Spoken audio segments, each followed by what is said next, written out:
Just hitting all those corners, painting them like Robert Ross. Oh. When I first started to get into VR, my mind was racing with all the different possibilities for recreating classic games. The number one sport I kept hoping to see was jousting. The second one was ping pong. I need to boost the difficulties to... never mind. 11 Table Tennis is one of the most accurate sports simulators since Madden 2009 All-Play for the Nintendo Wii. I don't think I've ever played a game that has more perfectly captured the difficulty of its real-life counterpart. Of course, this accuracy comes with its own set of drawbacks. In a game like this that completely relies on realistic physics, the last thing you want is lag. Good one, good try. This means that if you're on PC, you need to rely on a cable connection for the lowest latency possible. And that means that among all of the other challenges of trying to return a tiny ball over a tiny net onto a tiny table, you'll also be tripping over a cord the entire time. It tends to give one the feeling of trying to sword fight while jump roping in a blindfold. Except it's not that easy. The most incredible benefit to virtual table tennis in general is not needing to pick up after yourself. You'll never again lose a ball under the couch or watch it slowly roll into the basement sump pump while your dad shakes his head in disappointment. The second place trophy for biggest benefit is you no longer need to rely on the half-wall opponent. He's too good. The defense, it's impenetrable. Even with 0 friends, you can play against AI opponents anytime with a super wide range of abilities. Oh, that's painful. That hurts in my quadriceps for some reason. Darn, that hurts even more. The AI will make mistakes, change up their strategy, and do little twirls every now and then to try to distract you. And it often works. Good head spin.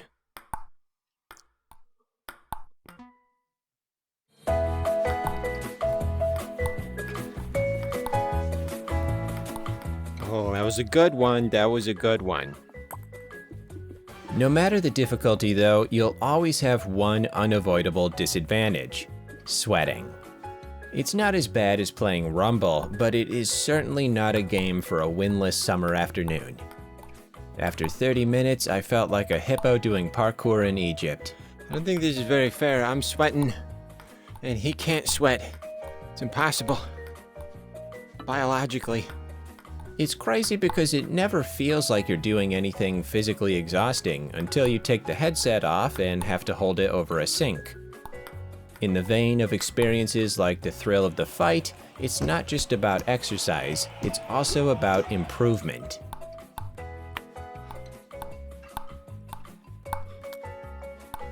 Since I'm so naturally gifted at hitting spheres out of midair, it's hard to imagine what this game would feel like to someone who's never played ping pong before. What are you standing on the table? That's not allowed. I don't imagine it would be too different than learning in real life, except the person teaching you is a robot named Margaret. At least in my head, her name's Margaret. There is online play, but unless you like to lose as quickly as possible just to get it over with, I would avoid that option.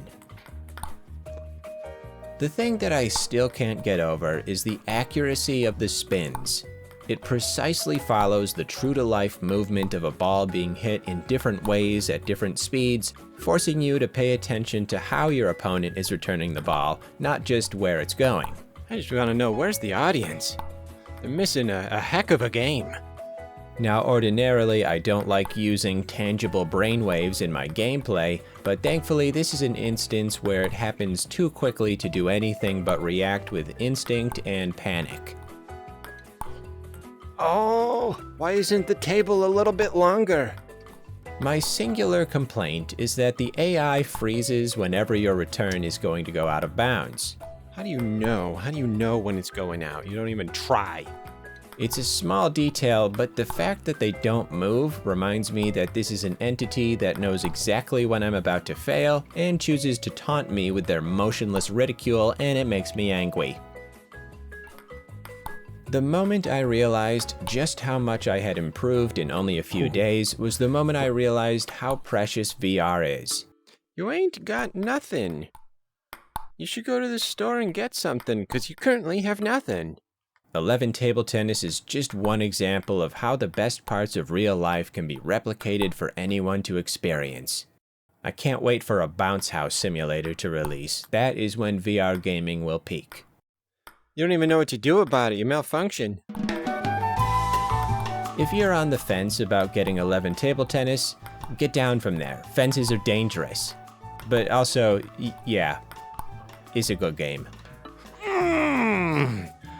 That's a victory. That's a victory. I would like to thank the audience, the camera operators, obviously my opponent's brother who gave me a Klondike bar when we started. Thank you for watching the video that you just watched. Do you call it ping pong or table tennis? Tell me now. Ooh.